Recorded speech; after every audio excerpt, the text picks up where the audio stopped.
मैं हूं फ़हीम मलिक। आप देख रहे हैं RWP न्यूज़ और इस टाइम मौजूद हैं रावलपिंडी प्रेस क्लब में, जहां पर एक FIR number 778/24 airport housing society के एक डेवलपर हैं राजा अरशद साहब और इनके दीगर साथियों के खिलाफ दर्ज हुई है।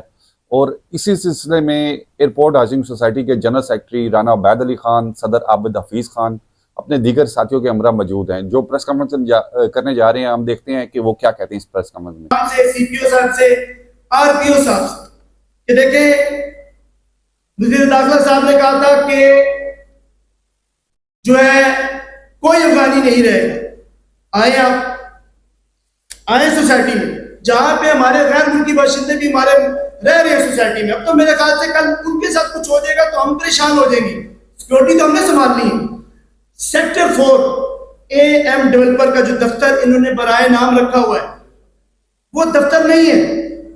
जो सेक्टर 4 है उस जगह पर कमो पेश पिछले दिनों में SP ऑपरेशन साहब ने, सदर बैरूनी SHO ने पूरी टीम लेकर वहां पर आए और उन्होंने वहां पर से 15-20 बंदे पकड़े, जिनकी फोटोज में आपको शेयर कर सकता हूं।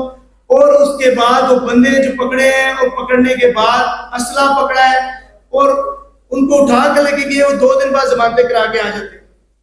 मैं अपने आला काम से रिक्वेस्ट करता हूं कि बराए मेहरबानी ये जो FIR आप करते हैं, आपकी मेहरबानी है, आपकी वजह से, आला काम की वजह से, इन अथॉरिटीज की वजह से हमारा यकीन है तो हम ये प्लेटफॉर्म आप यूज कर रहे हैं। हम शरीफ लोग हैं, हम इलेक्टेड पार्टीज हैं, हमारे पास तो 2 ही हल है, या तो हम रिजाइन दे दें जो वो चाहता है, या फिर हम कानून का दरवाजा खटकाएं। इस प्लेटफॉर्म में आके अपनी आवाज बुलंद करें कि जनाब गुजारिश ये है कि ये जो FIR है, ये बार बार ये छोटी छोटी FIR है पुलिस ने जो देनी होती है, इनको बंद करें। प्रॉपर इनके ऊपर FIR दें, इनके ऊपर बैन करें, ताकि इनको पता चले कि ये जुर्म जो है ये करना कितना मुश्किल होता है। ये AM डेवलपर में दफ्तर जो उन्होंने खोला है उसको सील करने की मैं रिक्वेस्ट करता हूं। हमारी इंतजामिया कमेटी पूरी बैठी है, वहां पे खौफो हरास फैला हुआ है, आए रोज वहां पे फायरिंग्स होती रहती है, उनके ऊपर बेबहा पर्चे हो चुके, कम और पेश 20 से 25 पर्चे AM डेवलपर के दफ्तर के नाम पर हो चुके। जो मैं बातें कर रहा हूं ये सारी रिकॉर्डेड है। देखिए, मैं गुजारिश करने के लिए यहाँ पर आया, मेरा मकसद कोई सियासी नहीं है, मेरा मकसद कोई कुछ नहीं। कोऑपरेटिव सोसाइटी छोटी सी, ये कोऑपरेटिव सोसाइटी छोटी सी, अगर मैं अपने इस घर में, मेरी इंतजामिया अपने इस घर में डिसिप्लिन मेंटेन नहीं कर सकती तो फिर मैं समझता हूं हमें नहीं बैठना चाहिए। तो आपकी आवाज का हमें सहारा चाहिए, क्योंकि इसी बंदे ने, ये इसका जो मैं वतीरा कहता हूं, सभा गार्डन के सदर के साथ भी इसने यही काम किया, उस पर फाइल्स किए। उसने 2010 के सेक्रेटरी, सोसाइटी के सेक्रेटरी ज़ियार अहमद भट्ट साहब के साथ भी यही काम किया। इसने 2020 में भी जावेद खान के साथ यही काम किया, जो हमारे सेक्रेटरी रहे। ये इन्होंने आदत सी और उनका ये टेक्निक्स हो गई हैं कि समझते हैं कि थ्रेट्स करेंगे, अटैक करेंगे, 2-4 बंदे अंदर चले जाएंगे और इंतजामिया कमेटी के घरों पे जाके जनाब वो गाड़ियां फेरेंगे।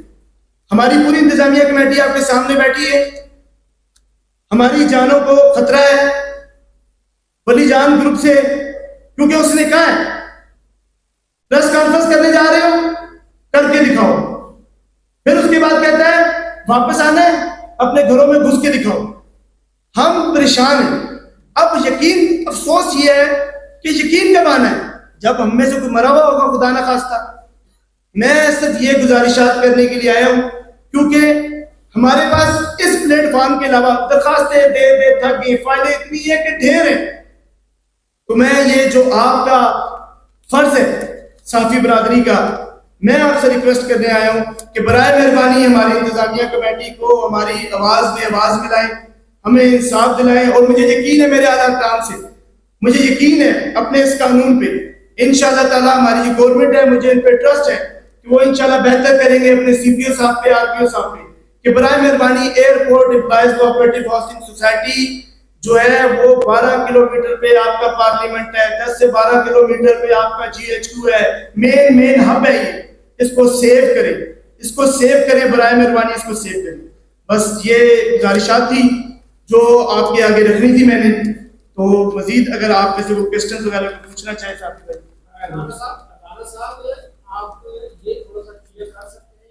मैं प्रेस कॉन्फ्रेंस ही थी, किसी उसमें कहा भी था कि जब से गिरफ्तार किया गया था 64 अरब रुपए का मालिक था उस टाइम, ठीक है। अब तो उसने बैठ के, क्योंकि उसको ये समझ आ चुकी है कि मैं जेल में, मुझ पे पर्चा जो भी होगा 109 का होगा, 109 में मेरे पे क्या होगा, उसकी पुष्ट पे कुछ नहीं, पैसा फेंकता है सिस्टम को चला लेता है, पैसा फेंकता है सिस्टम को चला लेता है। मैंने आपको बताया ना, हम इंतजामिया, शायद हम लोग एक गरीब पार्टी, हम अकेली नहीं है, हमारे अलावा और बड़ी सोसाइटी है। आप जहां मर्जी चले जाए, सवा गार्डन खोल लें, आप जिना गार्डन खोल लें, जहां जहां इसने काम किया वहां बेड़ागत किया। लेकिन देखें, मैं इस बात का समझता हूं कि अब वो टाइम नहीं है। मैंने जब इलेक्शन लड़ना था तो ये सोच के लड़ा था कि इस दफा सोसाइटी के मेंबरों को उनका हक दिला के छोड़ूंगा, तो उसके लिए आपका दरवाजा खटखटा रहे हैं।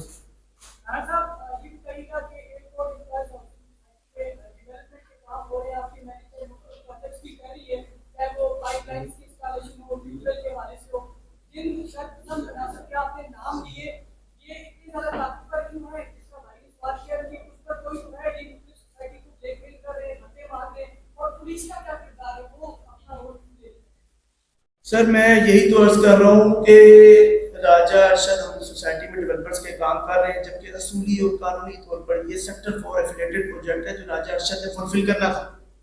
अब राजा अरशद फुलफिल नहीं करता, रोडें नहीं बनाता, गैस नहीं देता, पानी की लाइनों पर, जैसे भी 20 करोड़ का प्रोजेक्ट कर रहे हैं, भंडर से पानी की पाइप लेके आ रहे हैं, लोगों की मिन्नतें कर करके 40-40 हज़ार 10-10 हज़ार रुपये ले रहे हैं। हमने गलती कर दी, उसको लेटर लिख दिया कि भाई आप 5-10 करोड़ रुपए सोसाइटी के अकाउंट में डाल दें जो आपकी लायबिलिटी फिक्स है, तो उन्होंने इसके ऊपर इनकार किया। अब मैं मेंबर से वोट लेकर आया, हमारी इंतजामिया कमेटी ने मेंबर्स को देखना है, हमने वो जो काम कर रहे हैं वो लायबिलिटी बनती जा रही है और अपने रजिस्ट्रार को भेजेंगे कि ये काम कर दिया है, वो जिम्मेदार है, वो पैसे देगा। नंबर 1। नंबर 2, वो आप जो फरमा रहे हैं कि वो इतना जोर आवर या मामला, देखिए जी, मैं इस सिस्टम, जो आप भी इसी सिस्टम में रहते हैं, हमें इतना अंदाजा है कि हमारे पाकिस्तान में अगर इंसाफ स्पीडी मिल जाए, मामला ही खत्म हो जाए। ये FIR जो होती है, एक कुड़िया उन्होंने सीख ली है, FIR होती है, उन्हें पता है बंदा अंदर जाना है, 4 बंदे, उनकी तनख्वाह 20-20, 25-25 हज़ार होती है, उनके घरों में राशन देता है वो, एक बंदा, 4 बंदे अंदर चले गए, 4 वकील खड़े कर देगा, 50-60 लाख रुपया लगाएगा, खत्म। उसके लिए 50-60 लाख, 1 करोड़, 2 करोड़ कुछ भी नहीं है। वो देखिए, जो बंदा मुझे ललकार दे रहा है, CPO को बता, RPO को बता, अब वो रिकॉर्डिंग में अगर अभी आपको लाइव ऑन करूं, इतनी बकवासात है उसकी, तो मुझे नहीं जेब देती मैं, क्योंकि मुझे पता है ये प्रेस में कॉन्फ्रेंस करूं, ये मेरी कल माएं बहनें भी सुनेंगी जो उसने भेजी, और अपने नंबर से कहता है मैं डिलीट नहीं करता, मैंने सारे मैच फिक्स किए। अब देखिए जी, उसने कौन सा मैच फिक्स किए, मेरे अल्लाह के साथ तो मैच फिक्स नहीं किया होगा। मैं देखें, यहाँ पे आपके प्रेस कॉन्फ्रेंस क्लब में बेबहा होती है प्रेसेस, आवाज, कुछ लोग किस मुकासद, कुछ लोगों के मुकासद होते हैं, और 90% शायद लोग वाकई हकीकत में परेशान हाल में आते हैं, ठीक है। लेकिन हकीकत में बात करता हूँ, society airport employees cooperative housing society की तारीख में पहली दफा पूरी मैनेजमेंट कमेटी, इंतजामिया कमेटी आगे इस तरह प्रेस कॉन्फ्रेंस कर रही है। इससे पहले जिन जिनको मार पड़ी है, कुछ हुआ फैमिली, शरीफ फैमिलियों से थे, वो नहीं आ सके। FIR होती, बंदे मार के जाते, थाने में जाते, थाने में जाने के बाद वो क्या काम करते कि ये FIR, वो क्या काम करते कि वो ये काम करते कि जब अदालत में बंदा जा रहा है, मुद्दई जा रहा है, वो वहां बाहर बिल्डिंग लगाते और उसको मारना शुरू कर देते।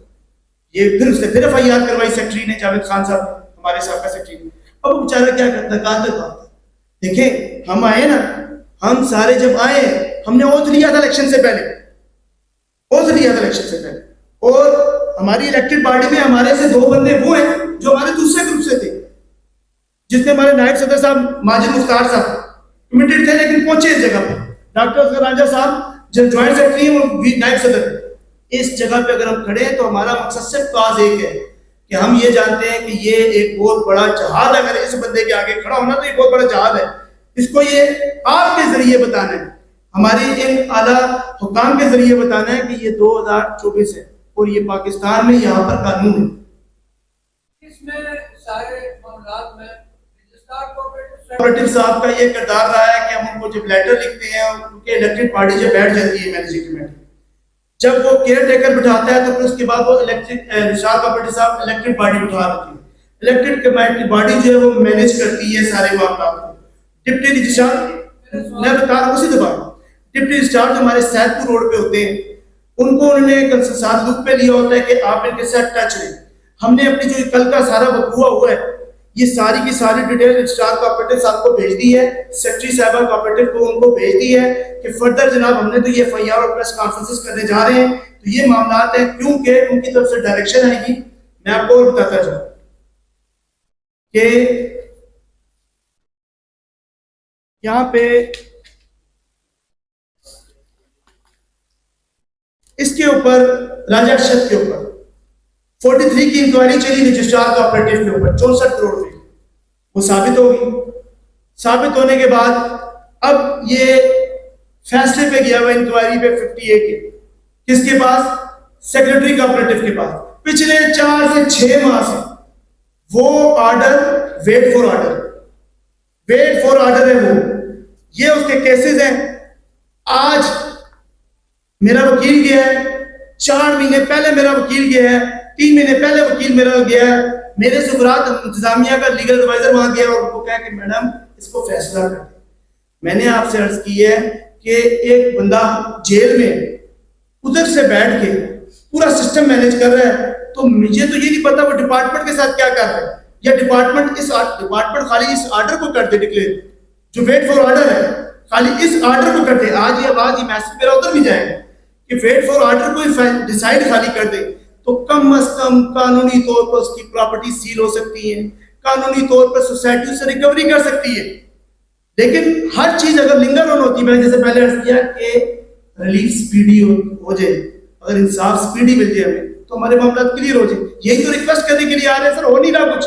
होता तो ये मैंने आपको बताया, ये 6 महीने से वेट फॉर ऑर्डर, ये जो हकीकत है। राणा साहब आपने बताया है कि बहुत ज्यादा प्लानिंग की है कि ये खुफो हरास दिलाना, बहुत हुआ पैरों में मार देना, बस 324 तक। मैंने आपको बताया जो मूवीज हैं, वीडियोस हैं, उस वीडियोस में आप साफ देख सकते हैं कि वो 3 गाड़ियां आती हैं, रोड के बीच में खड़ी होती हैं और सीधी फायर सोसाइटी दफ्तर के अंदर करती है। वो तो मेरे अल्लाह मारने वाले से बचाने वाला बड़ा है, मेरे अल्लाह ने हमें बचा लिया। आप देखें जो हमारा काउंटर बैठा है उसके सर के ऊपर से गोली जा रही है, सीधी कैमरेस लगे हुए, हमारे जो सोलर लाइट्स लगी, यहाँ तक के जो हमारी तार लगी हुई है बिजली की वो डैमेज हो गई, सरकारी तार, लोगों की लाइट चली गई। मतलब ये कंडीशन थी उसकी, उसने अपनी तरफ से कोशिश की, अल्लाह बचाने वाला है। जख्मी कोई नहीं हुआ, लेकिन कोशिश उसने कमी कोई नहीं छोड़ी। नंबर 1, पहले जो उसने अटेम्प्ट की थी अंदर आने की, वो भी वीडियो से वो नहीं आ सका, नहीं तो शायद पता नहीं कितना कुछ हो। और मैसेज करता है अब खून रेजी होगी, मैसेज करता है अब खून रेजी होगी, और उसकी जिम्मेदार तुम्हारी इंतजामिया है। तुम लोग मानोगे, मुझे मानो, मुझे तस्लीम करो, मुझे लेटर्स नहीं लिखो, जैसे मैं कहता हूं वैसे चलो। ये और अब आप कहते हैं पुलिस का किरदार रहा है, उन्होंने एफआईआर दे दी, 780 कैसे करी, कोई नहीं। दहशतगर्दी क्या है? बिजली की तारें टूट गई हैं, दहशतगर्दी क्या है? सरकारी इमलाक को जनाब फायरिंग हो रही है, दहशतगर्दी क्या है? स्कूल की टाइमिंग में बच्चों के खुलेआम फायरिंग हो रही है, और क्या है दहशतगर्दी? मुझे तो शायद नहीं पता कि फिर 780 और क्या है।